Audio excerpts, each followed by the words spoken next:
from NBC News, this is Today with Katie Couric and Matt Lauer, live from Studio 1A in Rockefeller Plaza.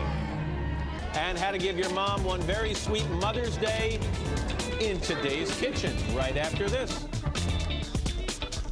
Plus, a real treat for Mother's Day in Today's Kitchen. Chef Norman Love from the Godiva Chocolate Boutique will be here to show us just how to make chocolates for the sweetest person in your life, of course, dear old mom. Oh, can't wait for that. Coming up next, homemade chocolates for mom on Mother's Day, right after these messages.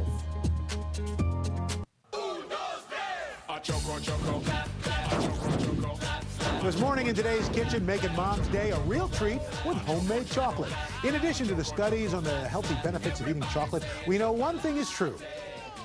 The ladies love chocolate. I was going to say babes. Anyway, the aptly named Chef Norman Love, creator of Godiva's G Collection, is here to show us how to make some homemade goodies. Norman, good to see you. How are you? I'm all right. So chocolate, making chocolate at home, is this as difficult as it seems, or anybody can do this? That's the beauty of it. It's really simple to do.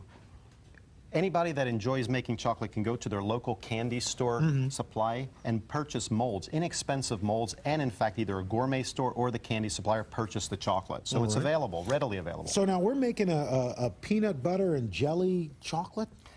You know, I chose peanut butter and jelly. One is because it's part of the G collection with Godiva, but most importantly is the fact that it brings you back to your childhood. You know, remember when Mom used to make the peanut butter and jelly? And what a better way to express love than Mother's Day and a peanut butter and jam piece. All right, well, let's get started. Now, how difficult is this? Well, it starts with a plastic mold. Okay, now to get really fancy, I want to put a little artistry to the chocolate, and by doing this, I just take a little bit of cocoa butter and color. And basically, we just spray. We just spray the color into the mold. Right. Come on, you try. Okay. Just want to push that little silver button. That's it. And you're able to spray then a little bit of colorant into each one of the cavities. Okay. Okay, and what's the end result is something that looks like this. So you made a little stripe in there, too. Exactly. You put a little bit of red, a little bit of yellow, and we got some And eventually color. the chocolate will pick that up. Absolutely. Okay. So the next process is you have some melted chocolate. We flood out the entire mold. We fill every one of the cavities. Right. We then turn the chocolate out and tap the excess. So it'll spill out. Absolutely. We scrape the mold, place it down, and the end result then is a shell. And then do you refrigerate this? If you put it in the refrigerator for a few minutes, the colorant and the chocolate will bond together. Okay. You see? And they. Oh, there you go. And it lifts out that easily? It lifts out. Chocolate naturally will contract when it hardens. Okay. Okay? Now, so we're making the filling. We're making the filling. So as you think, we have fresh peanut butter, and we have a beautiful Swiss milk chocolate. Right. We're going to add the two together. Okay?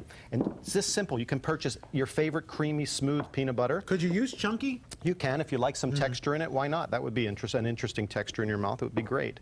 So just by blending the two together, you're able to create what we call a ganache. And a ganache is just an emulsion of fat and water, and in this case, we're blending the peanut butter and the milk chocolate. It certainly sounds fancy, ganache. I like the ganache. And then you put it in a pastry bag? Put it inside the pastry bag, okay?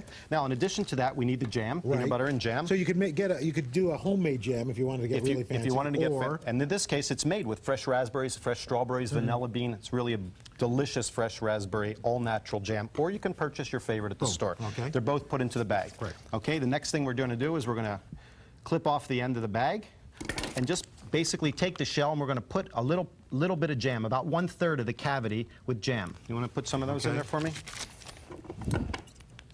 Then I have some of the peanut butter mixture already in a pastry bag.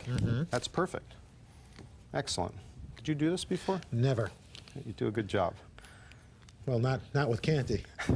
Okay. Okay. All right. That's good. All right. And now we come back with the peanut butter, and we just go on top of it. Oops, I'm sorry. Let me just cut it a little bit. Didn't cut it works better with the ends off. Yes, it does. Okay. There we go. And we start to fill the peanut butter over top of the jam, leaving a little bit of space on the top of the mold. How come? Okay, because we need to close the mold. In other words, we're going to put a little bit more chocolate to seal the candy. Otherwise, it all falls out when you turn it over. Okay.